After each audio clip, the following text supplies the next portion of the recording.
Bienvenue à cette deuxième vidéo dans la série sur les styles parentaux. Nous nous posons toujours la question à savoir quel est le meilleur genre de parent pour l'enfant. Alors nous allons aborder dans cette vidéo la question de la culture et aussi un concept qu'on appelle l'environnement moyen acceptable. Alors commençons tout de suite avec la question des styles parentaux et de la culture. Les travaux de Diana Baumrind sur les styles parentaux ont une limite importante. Madame Baumrind a fait ses recherches chez des Américains de classe moyenne et de race caucasienne. Or, ces individus font souvent partie de la culture nord-américaine typique qu'on appelle une culture individualiste. Dans une telle culture, on met beaucoup d'emphase sur l'indépendance et le succès individuel des gens. Dans une telle culture, il semble qu'il y ait un lien entre le style parental démocratique et le bon développement social des enfants. Toutefois, ce ne sont pas toutes les cultures qui sont individualistes. Certaines sont collectivistes, comme plusieurs cultures asiatiques. Dans les cultures collectivistes, on met plutôt l'emphase non pas sur l'indépendance et le succès des individus, mais plutôt sur leur capacité à se fondre dans le groupe harmonieusement, à respecter les règles du groupe.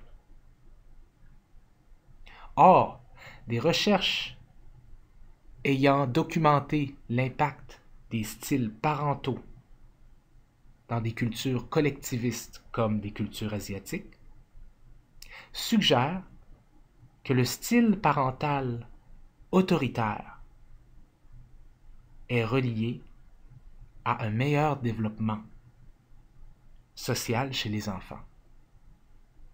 Donc, dans les cultures individualistes, nous retrouvons une corrélation entre le style parental démocratique et un bon développement social chez les enfants, alors que dans les cultures collectivistes, nous retrouvons un tel lien, mais plutôt ici entre le style parental autoritaire et le bon développement social des enfants. Il semblerait donc qu'il n'y ait pas vraiment de meilleur type de parents en général, indépendamment de la culture, mais que ceux-ci dépendent de la culture dans laquelle existent ces parents et grandissent ces enfants. Un autre exemple vraiment fascinant de l'interaction entre le style parental et la culture concerne les parents de culture afro-américaine. Les recherches suggèrent qu'on retrouve souvent chez ces familles un style hybride parental qui mélange deux facteurs. Premièrement, des relations affectueuses chaleureuses et ensuite des punitions sévères, parfois même physiques. Les données suggèrent que ce style hybride est associé à un meilleur développement social chez les petits Afro-Américains que chez les petits Américains caucasiens ou blancs. Autrement dit, les punitions sévères semblent être liées à un meilleur développement dépendant de la culture de laquelle provient l'enfant et les parents. De nos jours, les chercheurs en développement sont moins convaincus en ce qui a trait à l'importance du style parental, tel que Diana Baumrind en avait parlé. En effet, le fait que nous ne pouvons pas trouver un style parental qui semble être le meilleur, peu importe la culture, est problématique. Le fait que le style parental qui est le meilleur ou qui semble être le meilleur varie selon la culture indique qu'il n'y a pas vraiment un style parental qui est le meilleur.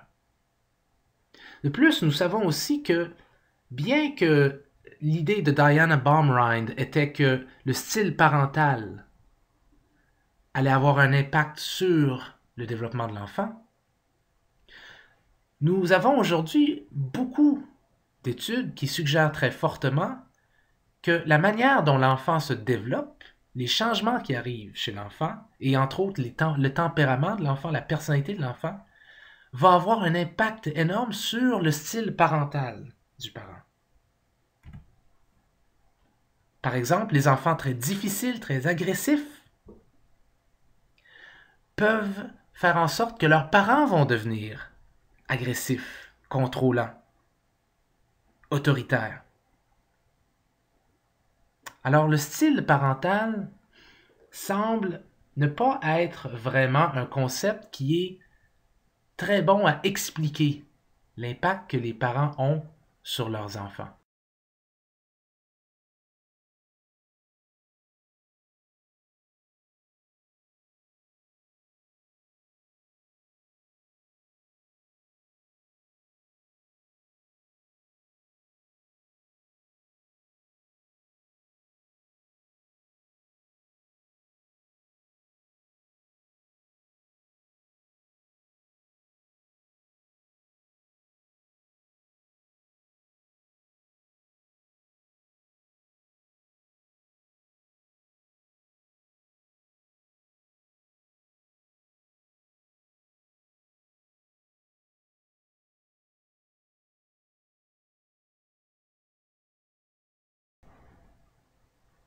Mais alors si le style parental tel que défini par Diana Baumrind n'est pas si important que ça pour le bon développement des enfants, quel est vraiment le rôle des parents pour le bon développement des enfants? Eh bien, on parle aujourd'hui plutôt du concept d'environnement moyen acceptable. Ce qui veut dire que le consensus pour l'instant en sciences du développement humain, c'est que si les parents comblent les besoins fondamentaux affectifs de l'enfant, et aussi physiques évidemment, et s'ils maintiennent un niveau approprié de discipline, l'enfant devrait se développer de manière très adéquate, sans aucun problème dans la majorité des cas. Alors le parent ne doit pas tout faire pour être le meilleur parent possible et ajuster son style dans le but de vraiment permettre à l'enfant de devenir une personne complètement épanouie, si on veut, forte socialement et ainsi de suite. À la place, le parent doit simplement donner à l'enfant un environnement moyen qui est acceptable.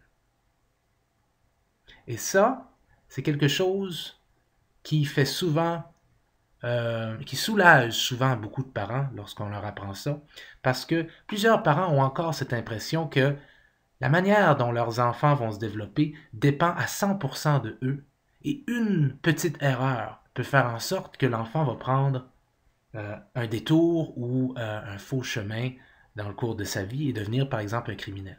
Or, ce n'est pas du tout comme ça. La minute où vous offrez un environnement moyen acceptable à l'enfant, tout va bien aller. Évidemment, le problème, c'est lorsqu'on tombe sous cette moyenne acceptable. Par exemple, nous savons que les parents abusifs ont des enfants qui, plus tard, ont plus de chances de souffrir de certains problèmes, comme de dépression, d'anxiété, d'abus de substances, d'agressivité. Évidemment, lorsqu'on tombe sous cette moyenne, cela peut avoir un impact réel sur le développement des enfants. Toutefois, il est important ici de nuancer quelques points. Premièrement, le fait d'être abusé en tant qu'enfant ne veut pas dire que ces enfants vont devenir plus tard des abuseurs. Loin de là. En fait, les données ne suggèrent vraiment pas une telle conclusion. Deuxièmement, le fait d'avoir été abusé en tant qu'enfant ne veut pas dire que ces enfants ne pourront jamais grandir pour devenir des personnes respectées, productives, qui peuvent avoir des relations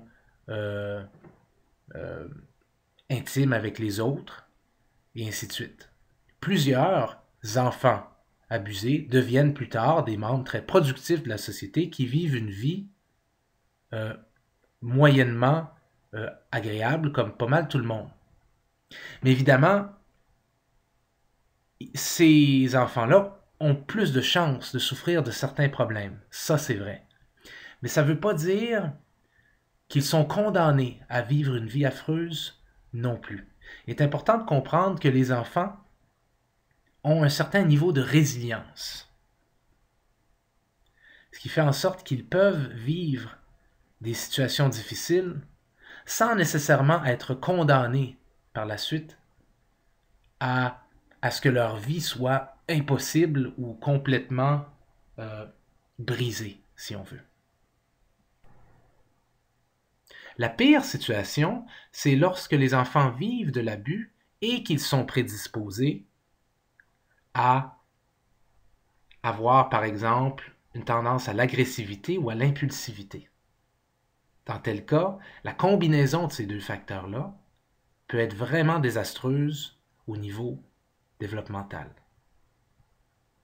Si les parents savent que leur enfant est prédisposé à l'agressivité ou à l'impulsivité, il est bon que les parents adaptent tant bien que possible leur style parental.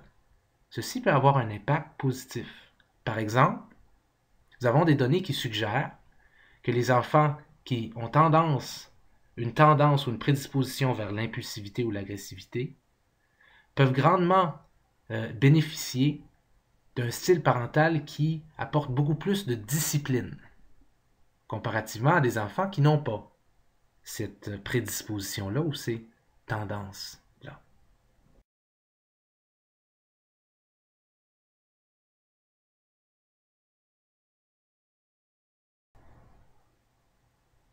À ce propos, voici une petite question pour vous.